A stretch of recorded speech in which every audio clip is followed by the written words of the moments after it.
Welcome, everybody. So, 2.6's come a long way. I mean, basically version 1 was in 2012. So, what's certainly obvious is it's quite a mature system. And the things that we're doing nowadays are very often fixing problems you never even knew you had. But we're really working hard on this. And even these last years, things just keep going and going and going. A lot of it actually goes unnoticed because fortunately it doesn't break much. But that also means that as we're improving things, people are not actually using the improvements because they don't even know they're there. And so today I would like to show you what's been happening this last year. And of course, to kick it all off, thank you to the sponsors, especially also including Bond. Thank you very, very much. Yep. It's really nice to always be here every year with everyone. It's always like a big family, so I'm very fortunate to be able to do this with you all. So, before I actually go to version 20 and 21, I need to show you a few things that happened in the versions before, because I'm pretty sure you missed that too. Or you might have picked it up once, but then didn't realize it's actually important. Version 18 was all about pickers, these things here. Things for choosing something, right? For example, maybe you didn't even know, but there's radio buttons now. There's checklists. There's all kinds of things in there. And what was really important to us is we had to unify everything, because previously there was a drop-down system for strings, there was a different system for entities, and another one for numbers. And as things start to scale, we wanted to be able to replace the sources for this, so we had to unify it all. This actually took us about 2 years to get it all cleaned up.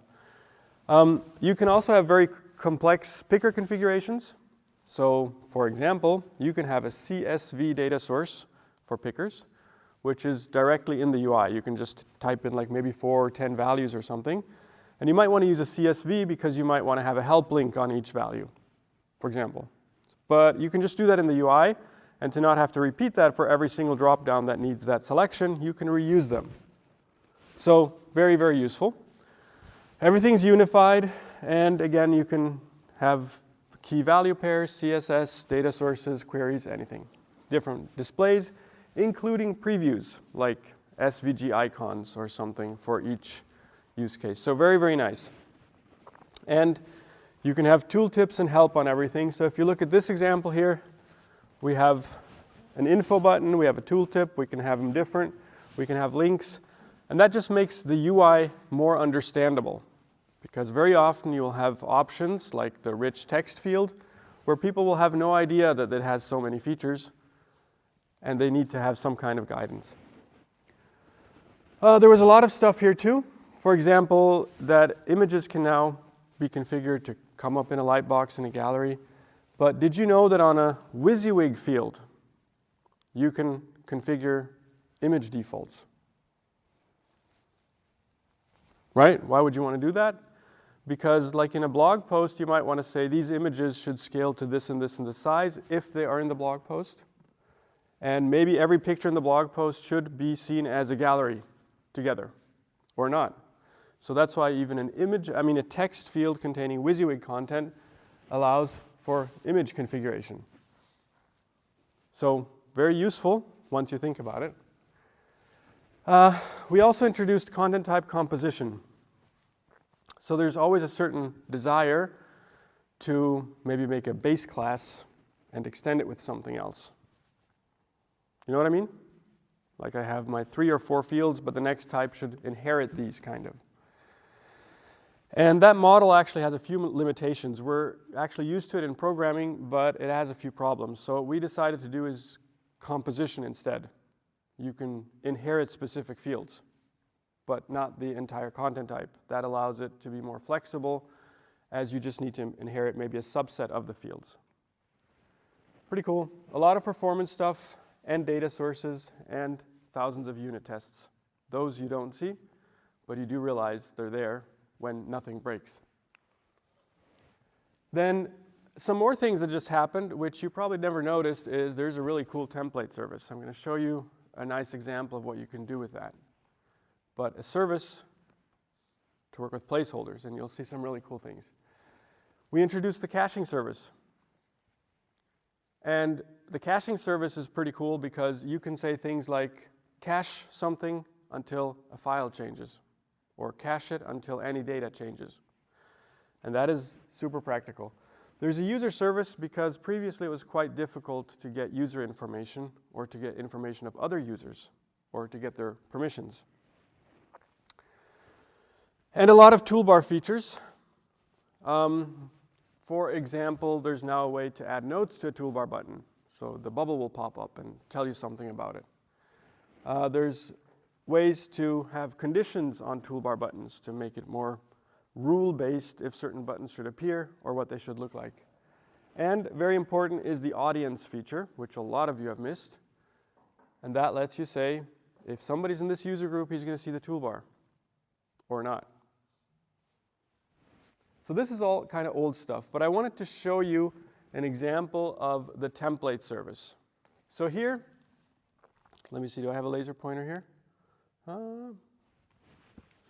Nope, no laser pointer.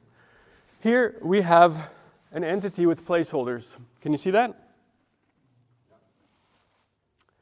And this is a landing page system, for example. The landing page system has a bunch of modules on it, and every module just has placeholders plus the text that we want. And then we have a configuration. For example, this one is for carpenters, you could say. And we just have the placeholders here. So we're having a whole page with like 20 modules on it. Every module has its placeholders, and you can, in a central place, configure what they should be like. And that means the very same thing, just with a different URL key, generates a completely different page. And how it's done is over here. We're basically getting a little bit of data, and then we're using the template service. And the template service is going to say, here's the entity with the placeholders already replaced. So that means this template here looks just like any other template, as if it didn't have placeholders at all, because it's all magically taken care of before. We're using this for email generation, for example, in the form system, landing page systems, anything like that. So quite a wide array of things you can use it for, which otherwise would require a lot of code just to get it right. And it also works with pictures and everything, so automatic resizing and all that works. Well, I often forget to introduce myself, so I figured I'd add something, but I think almost everybody here knows me. I'm Daniel. I'm pretty old already, 48. Grew up in the jungle, 3 languages. Came to Switzerland when I was about 17. There I had to learn German and French, and founded the company before I finished school. So I've been running TwoSick for about 27 years now. This is my team. It's not quite the latest picture, but most of the people are still the same. And we're creating all kinds of online systems, anything you can think of. If it's online, and usually on the Microsoft stack, whether it's DNN, SharePoint, Octane, you name it, we're usually doing it. Nope Commerce as well. So this is now what has been happening this last year. We're releasing a major version every half a year. And version 20 itself, which came out almost exactly a year ago, we called it the Moment of Truth release. So most of you have probably had a few things to do with that. I assume you're laughing, so you probably ran into it. So this version was a cleanup version. That means if you had some really, really old stuff on your system, or if you had imitated an example that was really, really old, version 20 would have probably broken something. And we just had to do this, right? Again, TwoSick has been around since like 2012. Of course, the first ideas we had aren't necessarily the ones that are still how we do it today. And of course, there's a huge technical debt if we have to maintain things that are just completely out of line with what we're doing today. So we cleaned it up a lot, right? First of all, we increased the requirement for DNN. We're also very familiar with some challenges, especially in the US, that the product has the word sexy inside it. So we made sure the folder doesn't have that word in it anymore. we did a lot of cleanup in that direction. So we also reorganized all the tables. So if anybody had anything that was working directly with the database, that would have been challenging to clean up, but doable. A lot of things got faster, documentation got better, and we dropped a lot of APIs which we think nobody is using. And let me just see a raise of hands. Who's had a transition from pre-20 to post-20 already in here? So, yeah, almost everyone. Say again? I had issues with my app settings that when I was saving certain things, like you can save, what do you call it,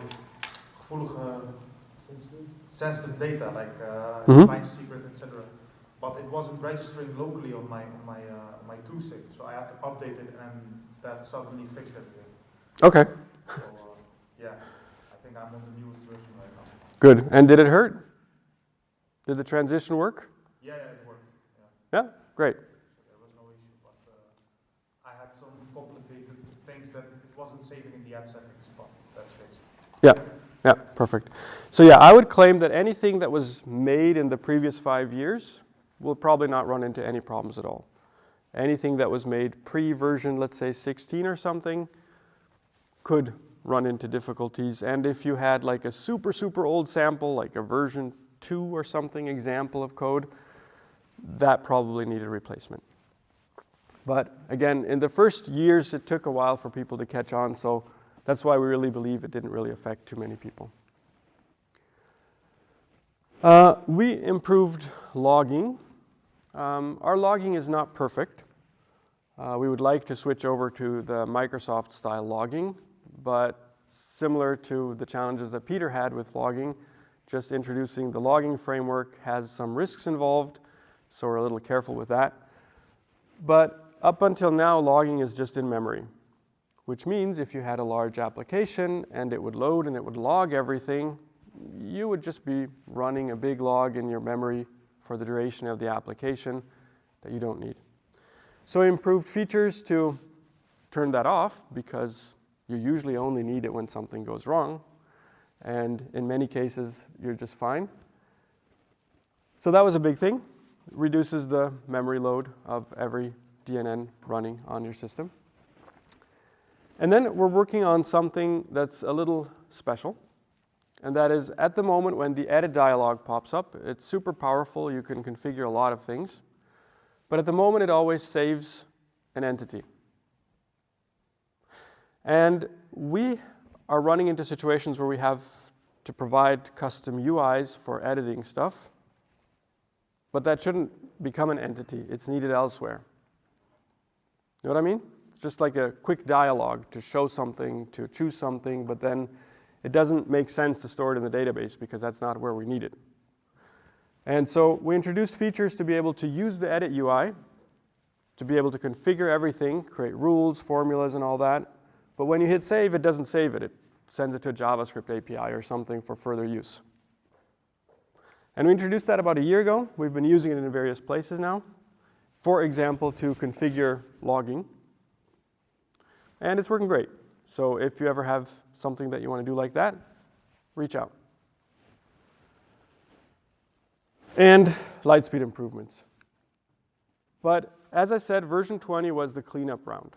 So not that much happened there, which was, let's say, worth communicating, except for it might hurt when you upgrade. Now we're going to look at version 21. Some of the smaller things we made is we made an undelete feature. That has not been possible before. You were able to get previous versions of something, but undelete was not possible. Then we introduced the typed API service. Sounds sophisticated. Who has needed to use TooSexy APIs in a skin, for example? To be able to show something in a skin from TooSexy data. Nobody here? You have? Yep. So there's this API where you could like say, get me this module, or get me this app, or get me this data. And so far it was always still in this dynamic mode where we had all kinds of trouble making sure everything is solid. And we introduced the typed API service, and that is the way to go. The other one will be turned off in probably 5 years, so stick to this one. Then what we also introduced is we've had these polymorphism editions. Who's been using these? You have? Anybody else? Polymorphism? You have too? Yeah. Yeah, so it's when you have the production website showing this code, and in the background you're creating a new version of the code. It's running on the same data, but only you see it because you are the admin. And previously you would have had to log out to see what other users would see. But that made it more difficult because maybe you had users who had a login who should see the draft, the live edition. So now you can switch back and forth. We made a lot of enhancements to the formulas. Anybody here not using formulas? Everybody using them? You know what they are? Good. And then we had some really big things related to URL parameters. Sounds super boring. It can really, really bite you. Who's had their website overwhelmed by AI crawlers who combine any URL parameters for the heck of it? So if you haven't, then you probably just don't know that you have. Okay? AI crawlers are being super, super aggressive, and they will pick up any hint they can think of to start creating URLs which you don't have. And of course, it gets worse when you actually do have those links. In our case, we might have had like tutorials. You were able to choose which version of Too Sexy the tutorial is for.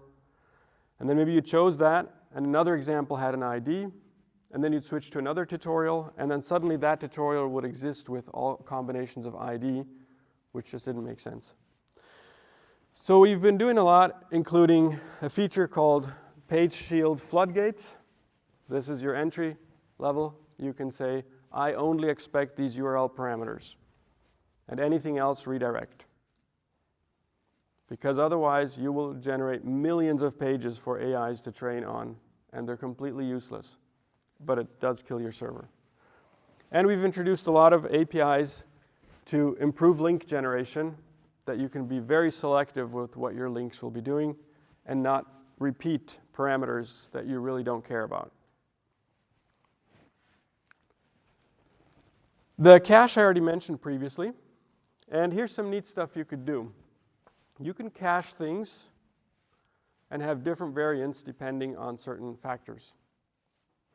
You can say, I'm going to cache this value, but I'm going to cache it by user, or only by page, or only by certain parameters, or only by something in the data model. You can have your sliding, etc., and you can have it expire if the developer is typing something and the Razor file changes. Because if your cache doesn't expire, you're going to have a hard time seeing what it would be like with your new code. You're going to have to restart the application all the time. So very useful. We've been using it in some heavy-duty websites. And we are also using it for doing partial caching of Razor. Anybody have an idea what that could do?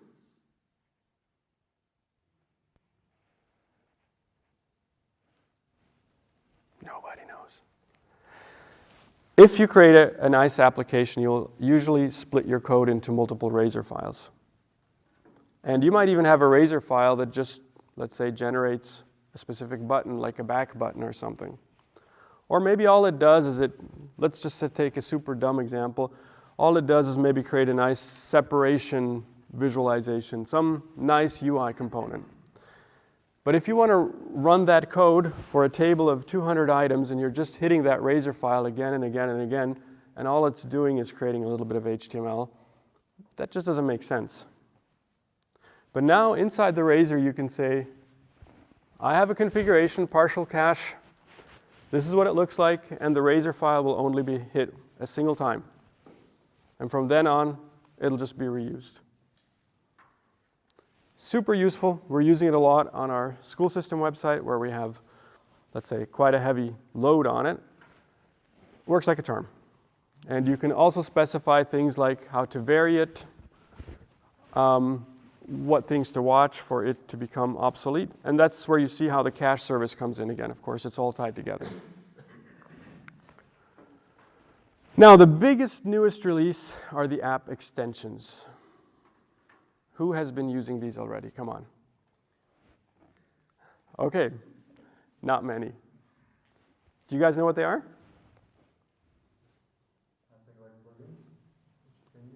Mm-hmm. Yes, but per app. Okay, so the difference is that typically a plugin will apply to your entire system. You could install another DNN module, etc., but it'll apply to the entire system. But let's have a look at this example. Let's say you want a color picker. And one of our problems creating the platform is that if we would introduce a color picker today, and tomorrow people want more features, and then someday we're like, this was not a good idea, then we can never remove it because it's part of the platform and people expect it to work.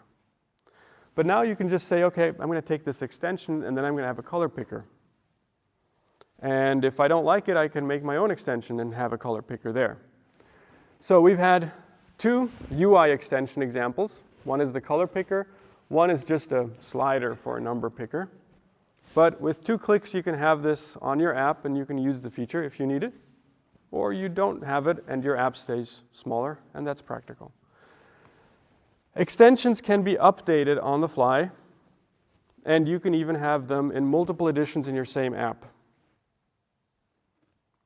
So if you're using polymorphism, you can have an extension in an older and a newer version installed, and the developer sees the newest version, the live website sees the older version. So very good for testing. So we have UI examples. We have data source examples. This one will get you weather data in a data source to then reuse in your queries or whatever. We have a library example so that it's easier to integrate Google reCAPTCHA. There's an Angular loader, which previously, if you wanted to load an Angular JavaScript in your app, you almost had to start with our template app. But that made it a little difficult to integrate it with something you already had. Now it's just an extension and 2 lines of Razor, and you're good to go. So everything is now much easier. And the last one here is our Joule. The Radmin, by the way, this one's so big that we're going to have an own session about this tomorrow. But the last one is really neat. So here, for example, is our extension for VS Code. Look at these. It's a little small, I'm afraid, but if you look at the code on the left side, this one does not have IntelliSense, and this one does. Again, the Beamer's colors are not that great, but for example, you'll just even see that there's hints as to what kind of an object type this is, right? It has hints as to what the parameter name is. It has a lot of helpful information on this, and that's only by installing the extension and following 2 small steps, and you're good to go. And you might remember we've done something like this before about 2 years ago. We gave you a sample CS project and a sample app solution file. But as things progressed, we had to keep on updating these, and anybody that had the old version had a really hard time mixing in the new changes. Now that it's an extension, you can just update the extension and you're good to go again. That's the power of the extension. We can just keep on giving you a new version of it, and it's not a big deal to replace it.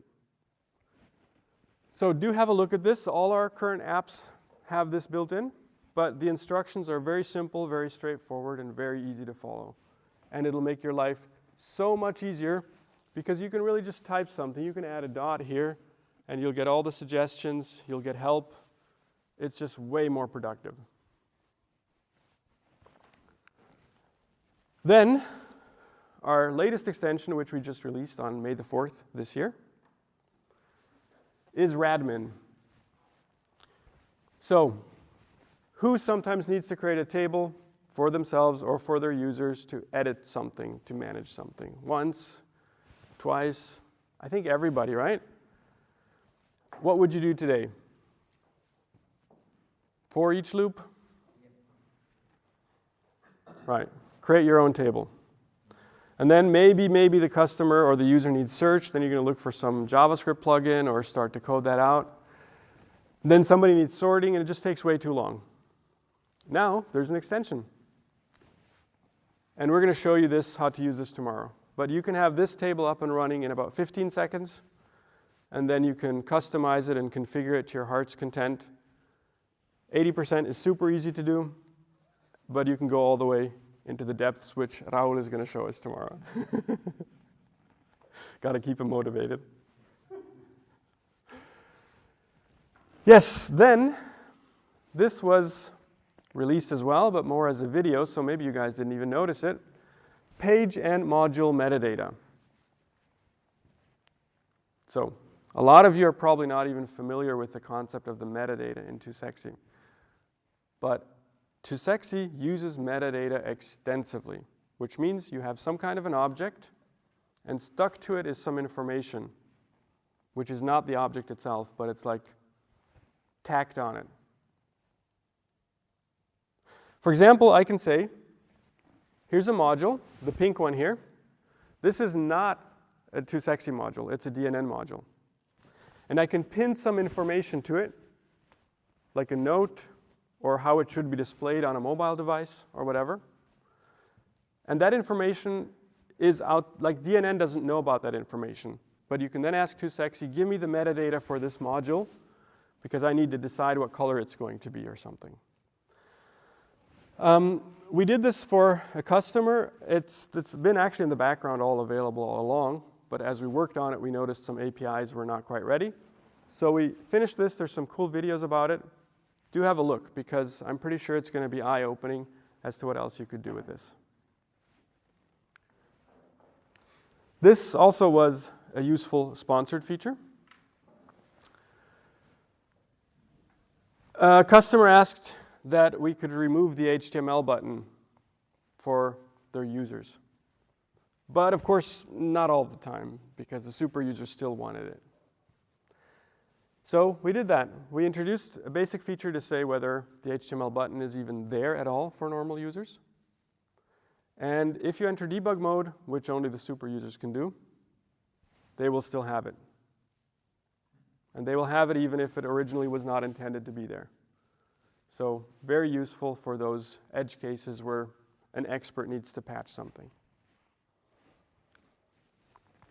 Now, a big one. Donchi's been working on this all the time. OData.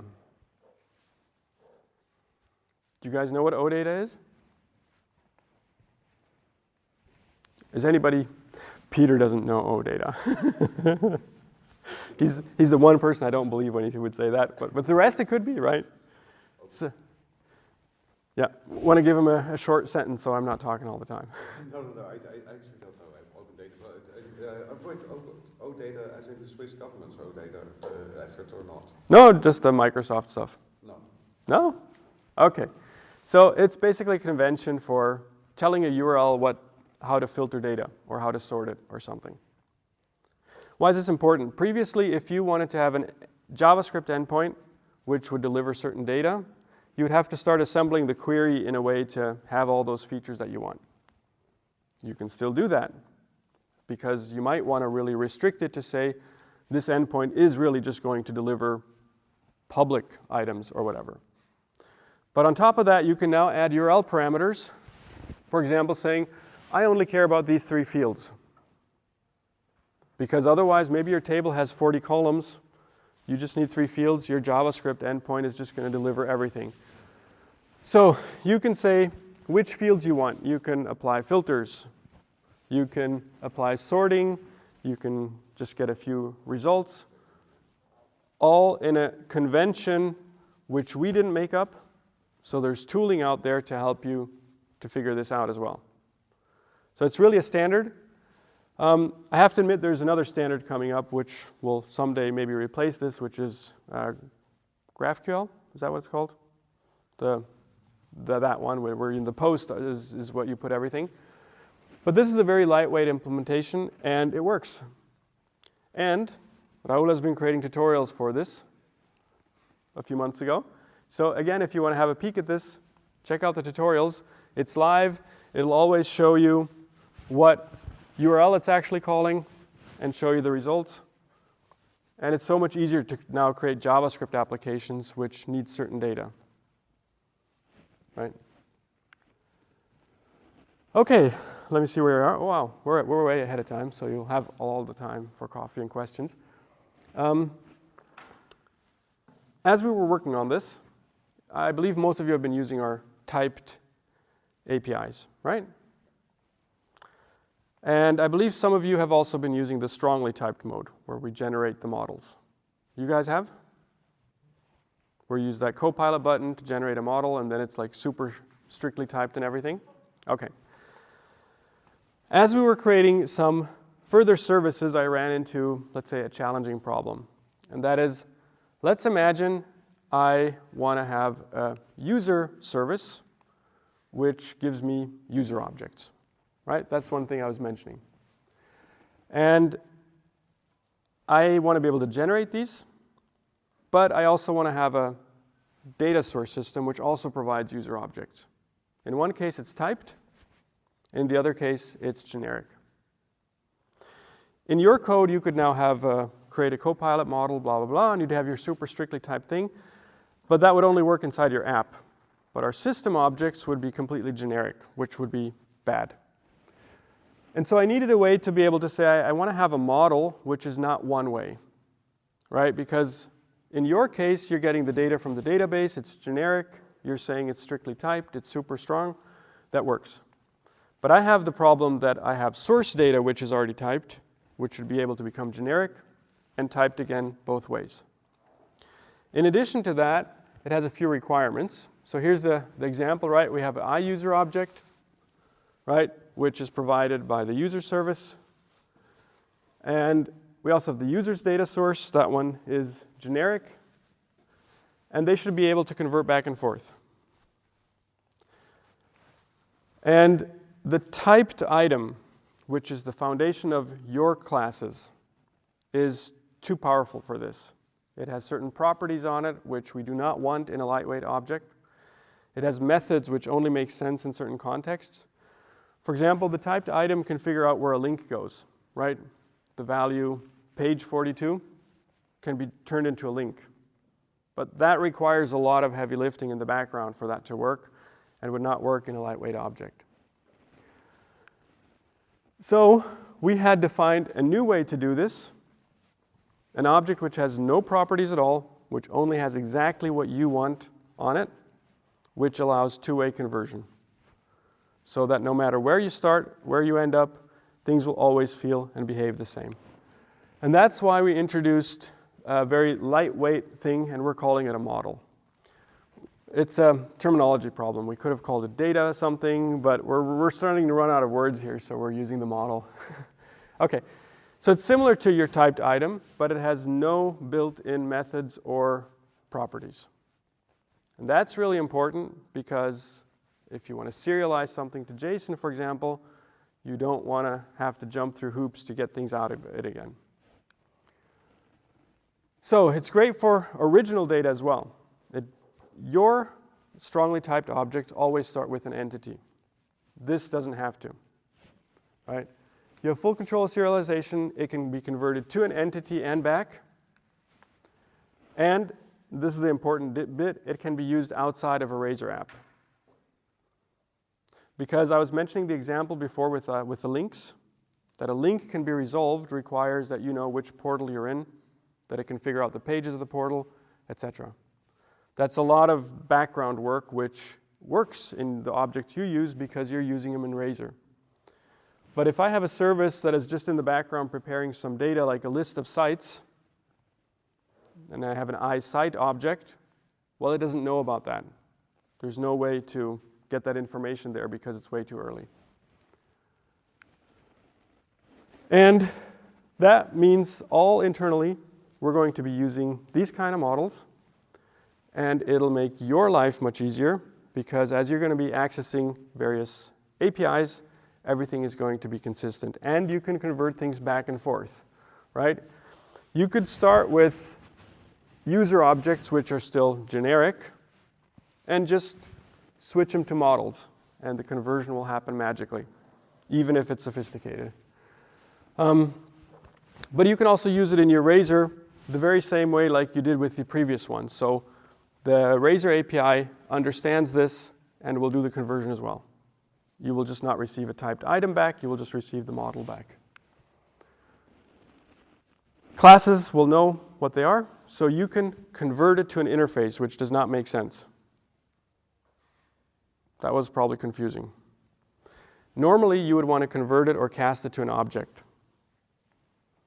But in our case, we often want to keep the object class secret because we want to be able to vary implementations. So you can also cast it to an interface, and the interface will know which is my object to use for this conversion. So this will generate a consistent API, which again, you will probably not even notice until you start using typed code outside of a specific Razor file, and you're suddenly realizing, I do need this. Maybe you're creating a data source which does something, and inside that data source you want to work with something, and you're going to realize you're going to use this. We're moving all the internal objects to this API, so you will be feeling it more and more. Here's an example. Right now, if you would ask a type, let's say you have a type and you have a field category and that has a string dropdown. Right now, it's really hard to get to that information. Has anybody tried to do that? Like try to get the values of what the UI would show you? Right now, it's really difficult because all these objects are just generic. We know what they do. We're coding them correctly, but you guys have a really hard time figuring stuff like that out. And by providing typed models, we can create really lightweight APIs that are reliable, that are IntelliSense, that just work, and there's no more guesswork to it. So you'll see that coming up. So please support the sponsors again. I have a small peek in the road ahead, and then it's already time for a break. Does anybody have questions so far? Then I would just like to show you a little bit what we're working on right now. First of all, what we're just finishing off is the ability to have unique values in a field. Okay, that's been something that's been bugging everybody from time to time. There's this ability to like say, here's a key field or something that we want in the URL for picking that item. And so far there was nothing enforcing a distinct value. So sometimes if somebody was not paying attention, you could have 2 blog posts with the same slug. Impractical. That's almost done.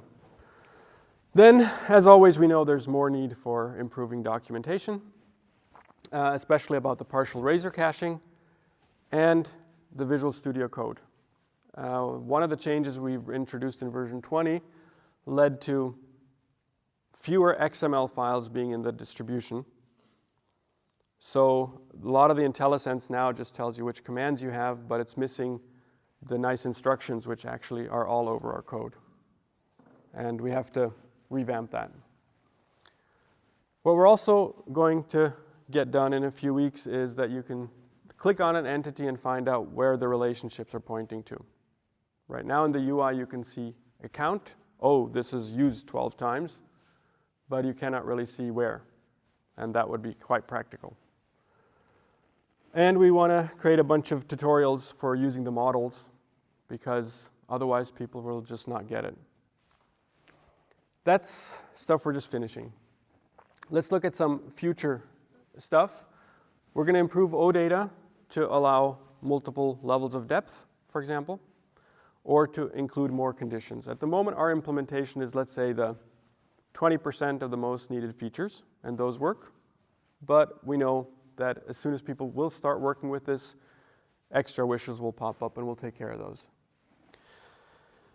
Then here's another one I really want to get into it, and that is, at the moment, all the data in 2Sexy is in memory of the web server. And that makes a lot of sense for content websites. Because to be honest, if you even have 1,000 pages, that's not a lot of data. But we are starting to see scenarios for ourselves as well, where we're maybe putting, let's say, logging information or versioning information or something into the system where we suddenly have maybe 40,000 records that we're almost never using. And this doesn't make as much sense to preload into memory and keep it alive all the time. So we're looking at something that you can say, I have a content type, but it's actually coming from a SQL table. And do not preload this. That'll have a few impacts, like certain features will not be as easy, like relationship mapping. But if the developer wants this and needs it, it's helpful. And it will speed up loading time. And you remember I was mentioning that I was saying the dialog should be able to be used for something else than just storing an entity. This is also what it's about. So you will then have a similar user experience, but when you're accessing the data, it'll actually go to SQL. When you edit the data, it'll go to SQL and not the comfortable, practical API. What are we also working on? The ability to add code into standard processes.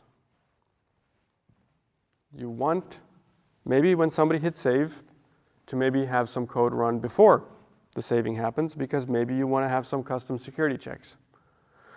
Maybe, as you're pressing save, you want to check the data for some validity issues. Maybe you want to insert something because you want to make sure something else is in there as well. Maybe you want to add another entry somewhere else. Or maybe you want to populate Elasticsearch, which is the use case we're working on right now. Because Elasticsearch is amazing. And we would like to, on every save, update that index so that in real time we have it. So we're working on this. As with everything, it's actually already working.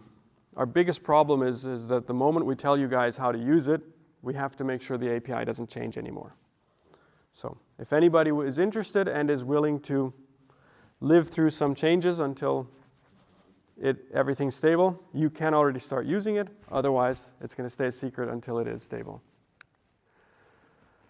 We're also working on a fairly sophisticated unit of work system. Now, think of it as a workflow that can do multiple steps. We need ways to describe what one step looks like and what information it needs to perform that step. And this will allow, again, to integrate other systems better or to create little small components that just do one single action in a special way. And then we can chain them together using configuration. So that ties into the question of doing special operations during save, for example. Donchi has been working on MCPs, because if the AI would be able to interact better with 2Sexy, then the example he just made is write a blog post about the weather today in Split, Croatia, for this target audience, and that's it. And a minute later, you have a blog post with tags, with pictures, with the current weather, blah, blah, blah, blah. Pretty amazing. But it needs slightly better integrations. We're also working on APIs to automate internal stuff that it's better to control from outside. Imagine you had an API to create a content type or an API to modify a field definition. As you can see, these are all, we're working on the advanced scenarios. I would really say all the low-hanging fruits are taken care of. But now you want to do more crazy stuff. Again, UI to not edit data, and we're also working on documenting more how the internals work. Because, as we know, it's really hard for others to contribute something because it's a monster of a thing, right? We're talking, I think UI back and front end is about 500,000 lines of code, and we understand that that's daunting for people who would just like to contribute something small. All right, I think that's it. Yeah?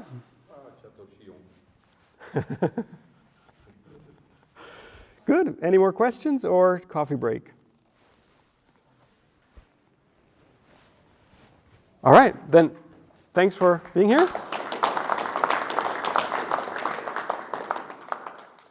And let's go grab a coffee and then you can ask your questions.